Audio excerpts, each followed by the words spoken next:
बिहार की सुबह आज अलग होने वाली है। लगातार 3 महीने से जो चुनाव का शोर चल रहा था वो अब थम चुका है।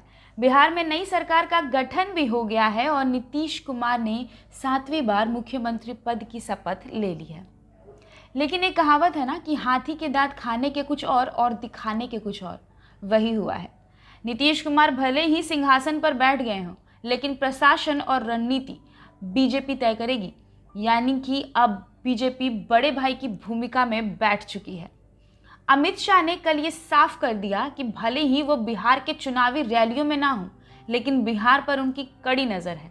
शपथ ग्रहण समारोह में आकर के उन्होंने नीतीश कुमार को भी ये बता दिया कि उनके लिए अब बिहार चलाना आसान नहीं होने वाला है। नमस्कार, मेरा नाम निशा ओझा है और आप DTW 24 न्यूज़ देख रहे हैं। राजनीति में एक और कहावत है कि जिसकी जितनी संख्या उसकी उतनी बड़ी जिम्मेदारी। संख्या ज़्यादा बीजेपी की है तो जिम्मेदारी भी ज़्यादा बीजेपी की ही होगी। बीजेपी ने कुल 74 सीटों पर चुनाव जीता है, तो वहीं जदयू के खाते में 43 सीटें आई हैं। लेकिन फिर भी नीतीश कुमार को मुख्यमंत्री बनाया गया है।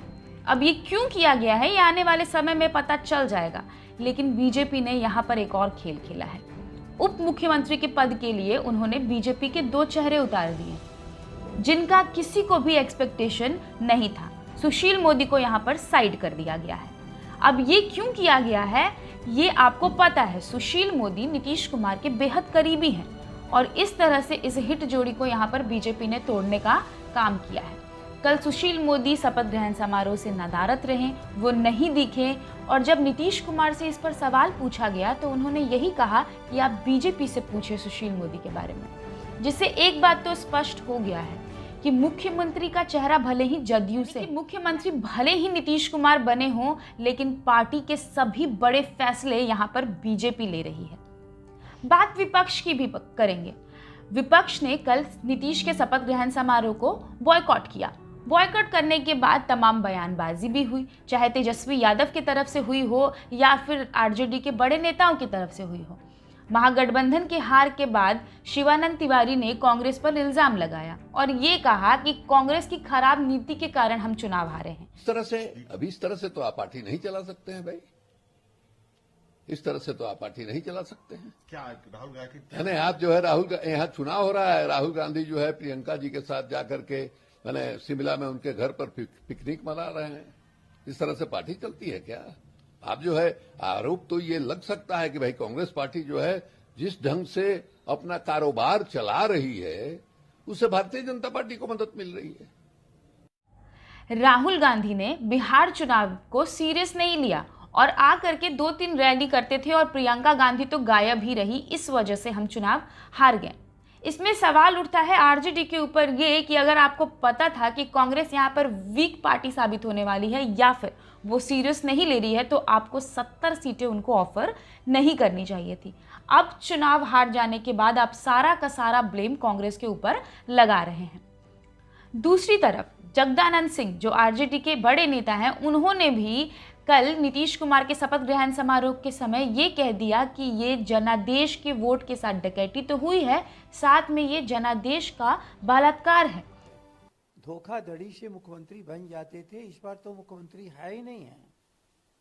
भाजपा के गोद में पलने वाले नीतीश कुमार पूरी बिहार की जनता और बिहार के मतदाताओं के साथ जो भाजपा ने बलात्कार किया है, डकैती जनादेश का किया है, उसी की पैदाइश हो नीतीश कुमार।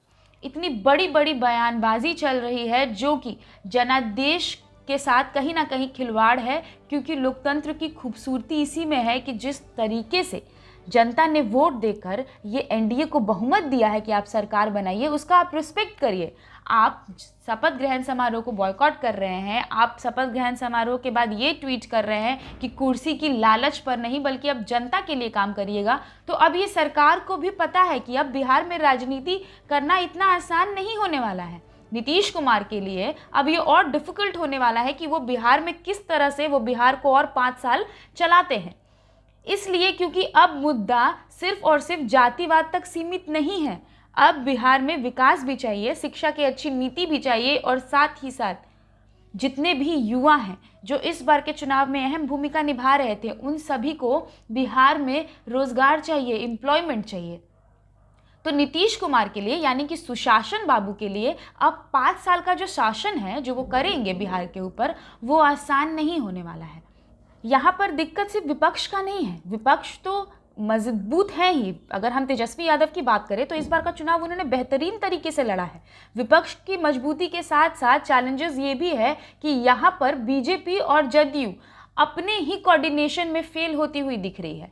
कमी कोऑर्डिनेशन की भी है, कमी ट्रस्ट की भी है। यानी कि यहाँ पर जदयू और बीजेपी में कहीं ना कहीं ट्रस्ट की कमी भी दिख रही है। तो वहीं दूसरी तरफ आइडियोलॉजी का भी अंतर है, यानी कि विचारधारा भी अलग हो रहा है बीजेपी और जदयू का।